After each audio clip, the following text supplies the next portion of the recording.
Our esteemed speaker is from Brahma Kumaris.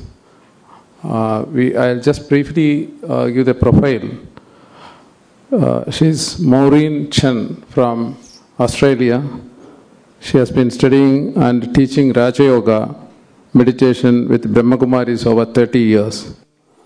She was instrumental in setting up living values education programs in Vietnam and Cambodia. So we are requested to be here to address our employees on inner leadership. Now I request our guest to come and take over. So, very nice to be with you here today. I was mentioning that I was at Indian Oil in Patna about this time last year, actually December last year. I was there with them giving a similar kind of a talk. So today we're going to talk about inner leadership. So of course we're going to be talking about inner power. What is our greatest power? What is your greatest power?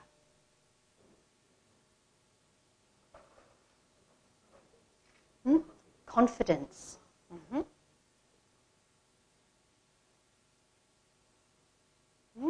Greatest power. The self. Okay, we'll discover it. Yeah, the power of thought, right? So most of what I'm going to be talking about is focused on the power of thought, and we'll explore that. So inner leadership is also about knowing who I am, because if I don't know who I am, then I can't really know where I'm going. And if I don't know where I'm going, then kind of any road will take me there, as they say, in Alice in Wonderland. So we have to know who I am, what am I, and what do I need to know? Because now it's like an information overload. So we are talking about also the innate self and the acquired self. So this is kind of the essence of knowing who I am. So the innate self is the qualities, the essence, the energy, the values, but also there's faculties that we have that we're not even very aware of. The mind. What is the mind? The intellect. What is the intellect? How do we use it? And the sanskars, or the personality, as we very superficially call it, I think, in English. I think it's a much bigger word than that. But then there's the acquired self. So this is who I really am, the qualities, the personality. This is innate. But then we acquire roles, we acquire images. We develop our ego, mostly to protect ourselves. Can you live without your ego? Can you live without your ego? No? Okay, a question. Why not? Why can't we live without our ego? Huh? So the ego is actually something we all construct to protect ourselves. And so it does take a lot of self-development, self-awareness, to start to be able to let go of the ego. Because we need a lot of inner power. The ego is actually all this external power. The controlling and the having to, know. We don't have to know everything, But the ego makes us feel, it's an insecurity. So we talk in Raj Yoga about the difference, and we go into a lot of depth about the difference between self-respect and ego. And a lot of people superficially think it's the same thing. But actually it's completely opposite. The more we have self-respect, then the less we need our ego, because we are what they call self-referred. You know, we look to ourself for answers, for direction. So, you know, we can start to drop the ego. But all of these things, ego, role, images, possessions, skills, body, relationships, position, belief, achievements, these are all the things we acquire. They're not necessarily negative, but when we base our identity on these things and not on the innate sense of who we are, then we get very lost, because then we are what I was talking about, other referred. Because all of these things, roles and images, possessions, they're more the external, what we're showing, rather than the innate and the, even we can say, eternal. So the inner faculties are these three: the mind, the intellect, and the subconscious. The mind is the thoughts, feelings, emotions, desires, all of these things, and they're always being kind of projected, almost like on a screen, just as we have this screen, all the time, thoughts, feelings, emotions, desires, they're always being projected on the screen of my mind. The intellect is the faculty that needs to discern and to decide what to do with all of this, these desires and feelings and emotions. And where are they all coming from? These thoughts and feelings and desires, and where are they coming from? Where are they coming from? From our heart.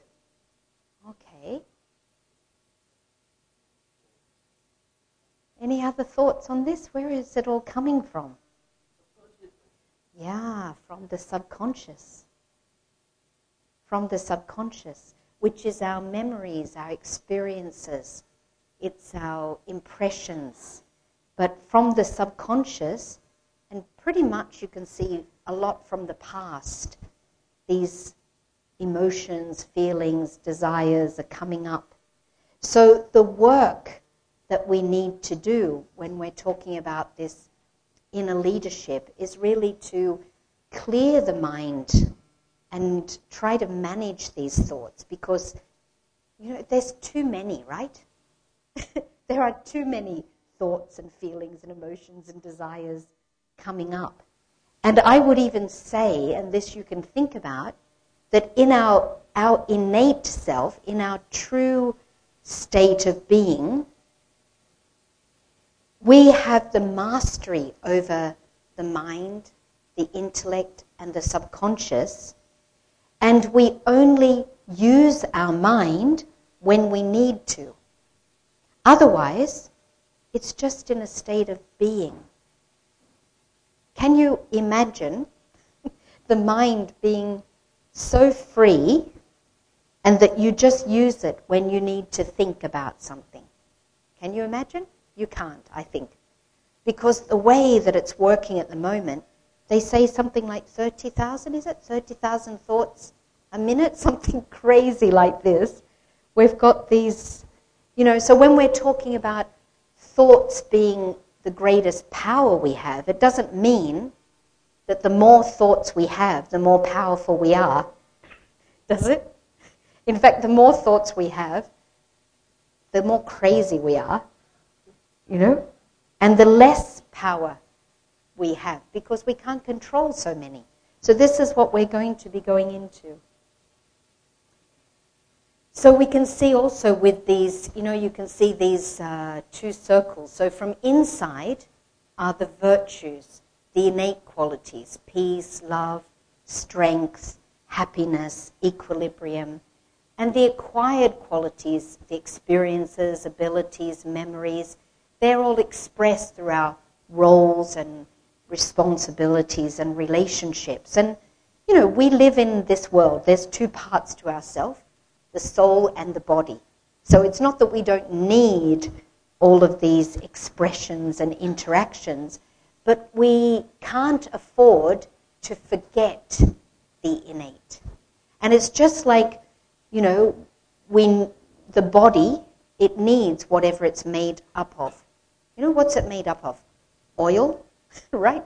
Oil, water, minerals. This is what the body's made up of. How interesting. And we need to keep eating those things that will keep generating this body, right? If you don't eat, you won't keep generating this body, right? Interesting, isn't it? But in the same way, if I don't, who am I? I am peace, love, happiness. This is the innate self. And if I don't feed myself with peace and love and happiness and wisdom, I'll also shrivel. I'll also become weak and undernourished.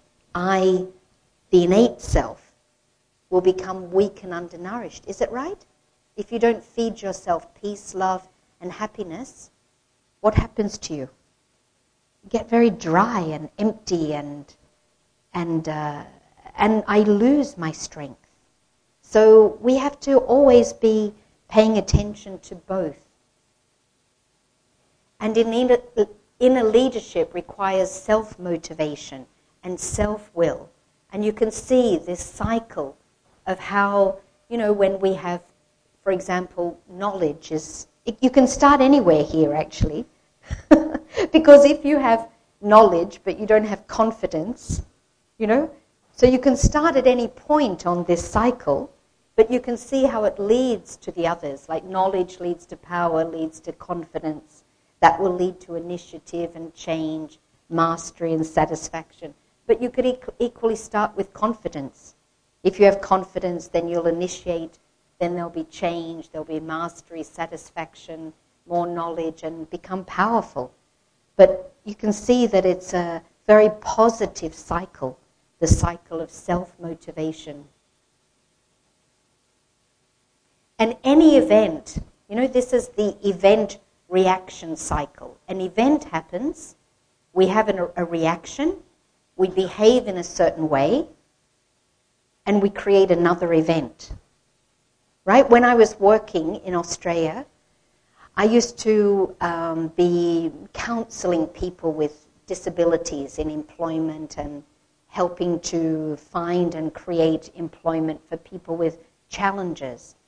And, sometimes, they would be in a very disturbed state because things aren't going well in their life. And they would shout at me and say, because they would get some social benefit, security money. They would get money from the government, and sometimes it would stop. So they'd come in and shout at me and say, you've stopped my benefits, and I don't have any money. And, they used to shout.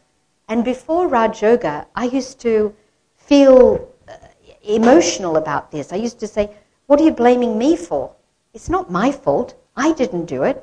And I would take it personally, and I would be defensive. But once I started Raj Yoga, it was just a change, because I realized that actually they're not shouting at me, they're shouting at the whole department. They don't even know me. But often we take things very personally, right? But it doesn't make sense. And then if I react, what will happen? If somebody's shouting at me and I get upset, so maybe I shout back or I'm not cooperative, then what will happen to that poor person who's already in a very difficult situation? Maybe he'll go out and have a drink, or maybe he'll go and shout at his wife. Right? It's a normal thing. When we're feeling peaceless, we go and dump it somewhere. And then what will the wife do? He's come back without any help, situation hasn't improved, and he's shouting at her. So she'll shout at the kids, right? It's normal. And what will the kids do? Maybe kick the dog. What will the dog do? Go and bite someone.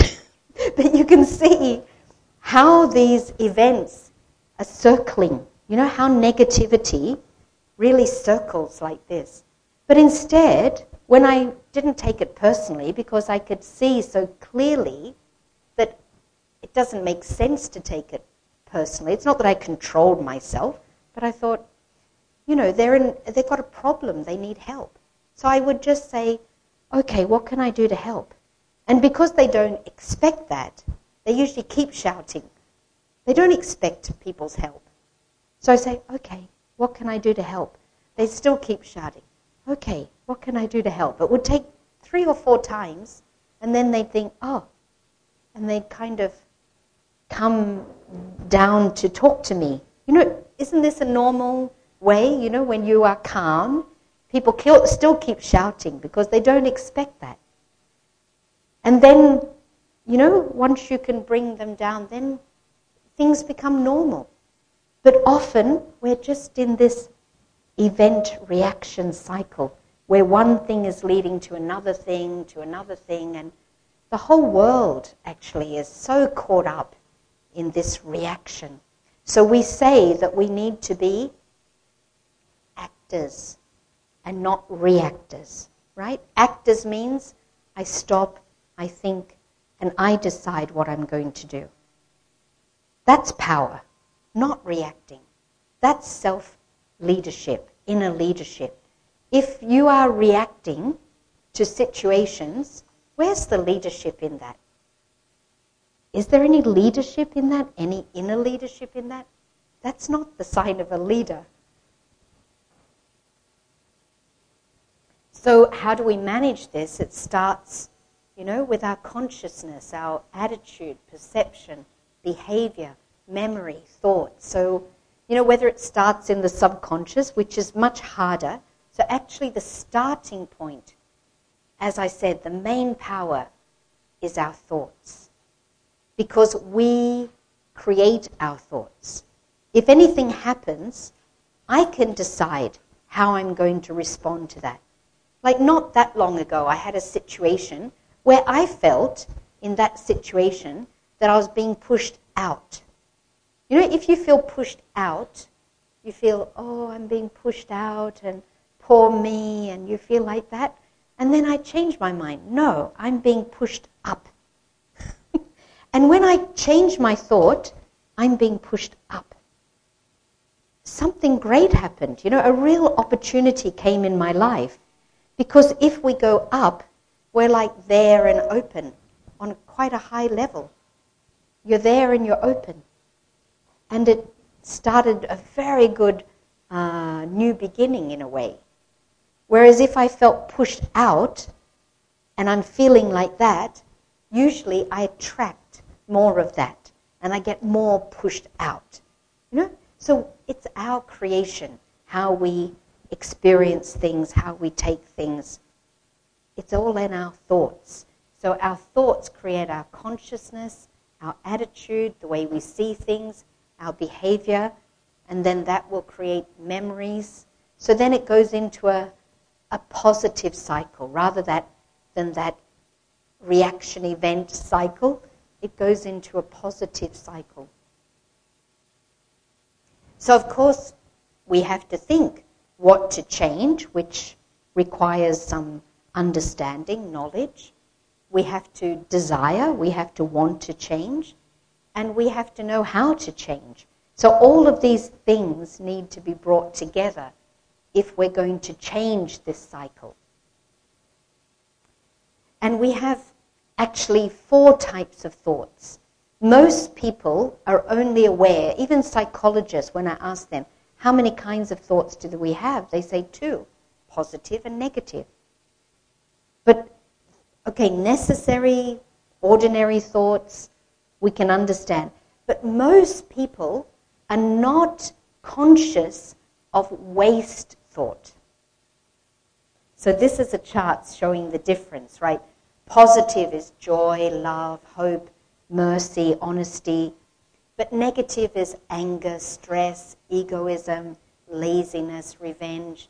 And necessary is like doing our work, planning our career, following the routine, like maybe you have to get up, get ready, take the children to school. There's necessary things we have to do, do our work and fulfill just the needs that we have. But the waste, they say that Einstein, have you heard this? Einstein only used 3% of his mind's ability. I don't know where they got this from or where that quote was from, but it made me think many years ago, 3% Einstein, I mean, such a great mind. But if you look at your own mind right now, today, what percentage of your thoughts were wasteful? Thinking about the past, worrying about the future, thinking why, what, if only. What percentage? What will I wear today? I'll wear this. No, I'll wear this. What will I cook for dinner? What will I eat for lunch? So much unnecessary thought. Why is he doing that? Why doesn't he do it like this? What percentage, honestly? Something around 97, I would guess. Or 98. Einstein 97, right? But if you really stop and look, repetitive thinking, I have to do this, I have to do this, I mustn't forget, I have to do this. Our mind is not working to its optimum, is it? Is your mind working to its optimum? No. You think about it, you watch. In the next 24 hours, you try to stop yourself as often as you can and ask yourself, what am I thinking about? Is this positive, negative, ordinary, or waste? It's a very thin line. It's necessary waste. Yeah. It's a very thin line. Yeah. But when you get practiced, you'll see it's not that thin. It's quite clear. With practice. And I watch my thoughts for maybe, I don't know if it was 4 or 5 months, and I did this, what we call checking and changing. Checking the thoughts, but then change it. If it's wasteful or ordinary, negative, change it.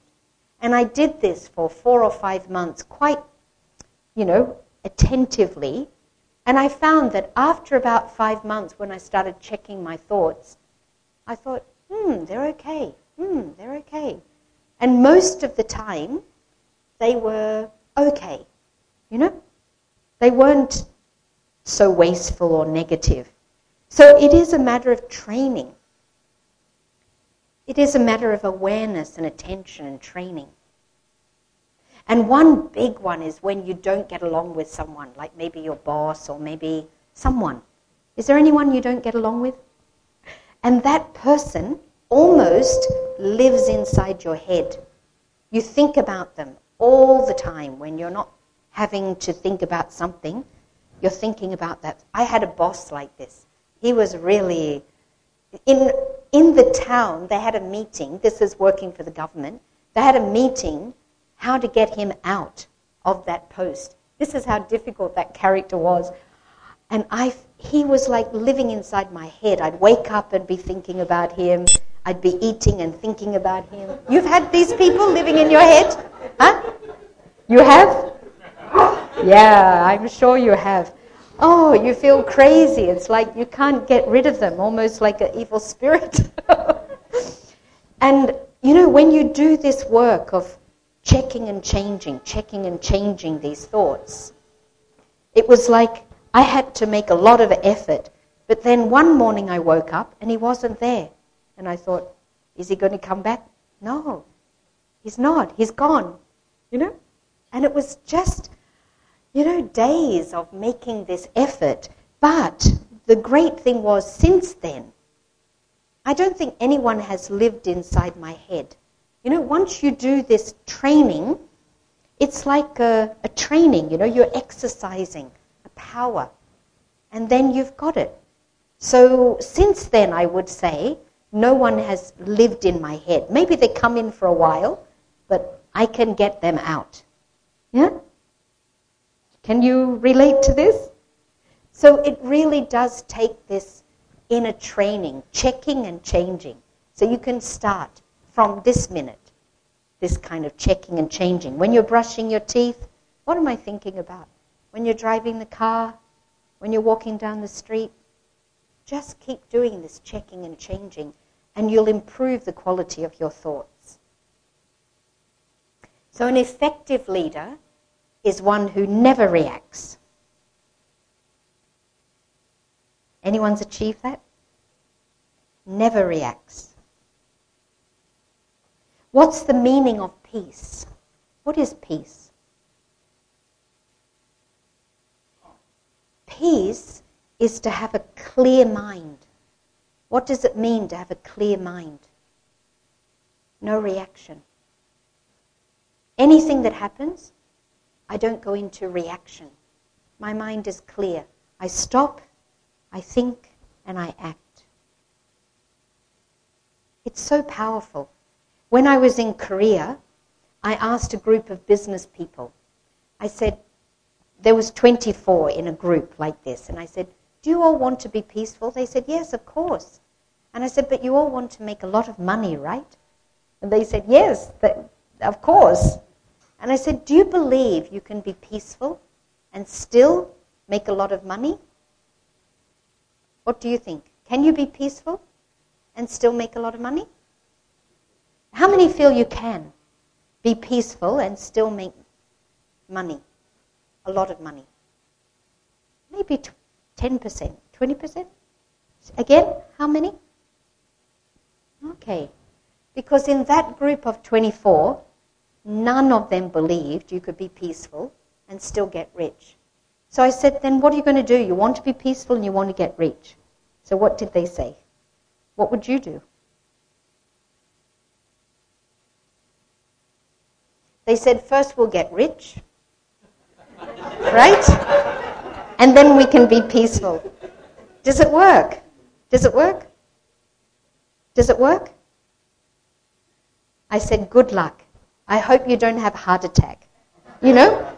Because it's not healthy. It's not healthy to have this drive without peace of mind. But the reason why people think this is because most people think peace is very passive. You know, they never advertise for peaceful young man to come and work in our company. Do they? They always say aggressive young man, right?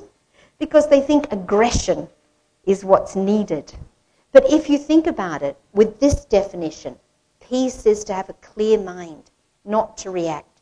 Is that powerful or weak? It's very powerful. Very powerful. This is what a leader is, someone who doesn't react, but observes, understands, analyzes, and then acts decisively. Wouldn't you say? So peace is part of the equation. It's not outside.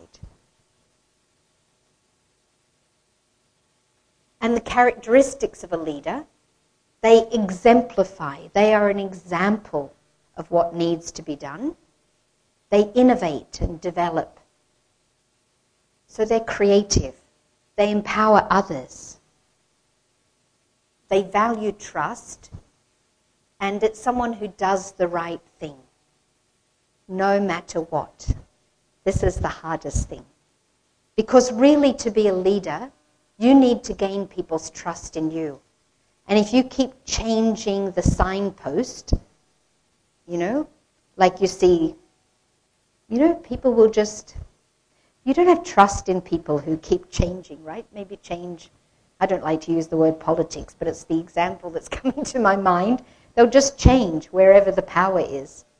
You know, you can't trust those people. Leadership requires people to trust in you if they're going to follow you. So it's like we talk about, you know, always staying north, following north, and not, you know, going off the track, but really following your values, following your values. And the C's of a leader, cool and calm. They have a clear vision, confident, creative, and content. And that's a very big achievement, to have contentment in life. But if you're not content, you'll usually be greedy and trying to get something. Someone who's content, things come to them anyway, but they're very trustworthy because they're not kind of grabbing. And you'll see often, you know, that the problem with leadership is that people are full of desires. personal desires. And that really gets in the way of leadership, good leadership. And the qualities, whether it's being or doing, so listening, and listening requires patience. Being available, this requires humility. Being tolerant requires love. They say where there's love, it's not even tolerance. Like a mother getting up all night with a sick child. Is she tolerating the child? When there's love, it's not even tolerance. And adaptability, which requires maturity. Discrimination, on the doing side, discrimination, which requires wisdom. Courage, which is taking responsibility. Decision making, having that clear focus. And creating team spirit. Cooperation. A lot of things, no? To be a good leader. Do you want to be good leaders? And this is whether you're at home, whether it's in your sports team, in your family, but we all need to become leaders. You know about SWOT analysis? You've done this before? I think this is something you're probably a bit familiar, but just, knowing the personal strengths that I have that I can depend on, seeing new windows that are open, and then, facing those threats, taking risks and challenges, and seeing the weaknesses and the impact that they have on my life. So I need to do this kind of personal analysis because sometimes I don't see myself. There's something called, I didn't put it in here, Johari's window. You might be familiar with that. What I know about myself and I let you know. What I know about myself that I don't let you know. What you know about me that I don't know. See, it's all part of this. And what is unknown. And this is a very interesting quote from the Tao Te Ching, which is a Chinese philosophy. Few leaders realize how little they have to do. I came across this, I remember exactly, in 1992. And it went so deep. Some things just really, you think, yes, this is so true. And I started to practice this, which mostly meant not having expectations, So just having a pure, clear thought. And I found that everything just happens with this. You've probably read The Secret. Have you read The Secret? It's all about the law of attraction, that what you think, you attract. But this was what worked for me 20 years ago. And why I remember when it was is that we were moving from a small center in Hong Kong to quite a large center. And Hong Kong is one of the most expensive places in the world. It's very difficult to have space. But we didn't even have enough money to pay for the furniture for that place, let alone keep the rent going. But we took this challenge, and it was amazing because we didn't buy one piece of furniture. The carpet, the air conditioning, the chairs, the sofas, everything came. We'd think and it would come. It was quite amazing. Not all new, but very good. Like what happened is I knew people, I used to teach in a hotel, and I didn't know that this was going to happen, but they said, we're renovating the hotel.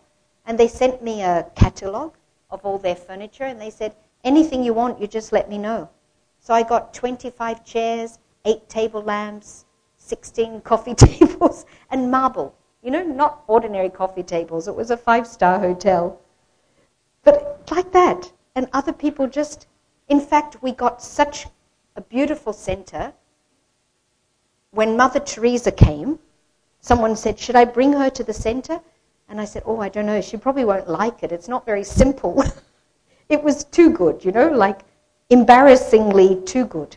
You know what I mean? Like, we like to keep a little low profile, and a little simplicity. But this was that was my only problem, that everything was too good. So, and since then, whatever it is, whatever I think, it comes. It happens. Because I learned from this not to think, not to try and control.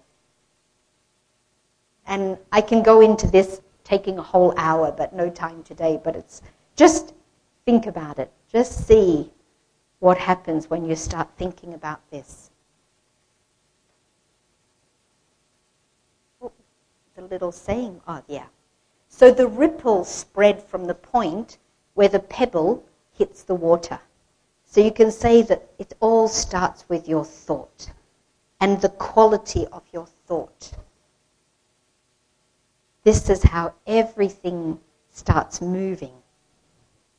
So inner leadership really is the equivalent of our inner power. And I'll have to go fast. You can study this. Actually you can find a lot of great things on the internet. But as I was saying, thought is the greatest power. But more thought does not mean more power.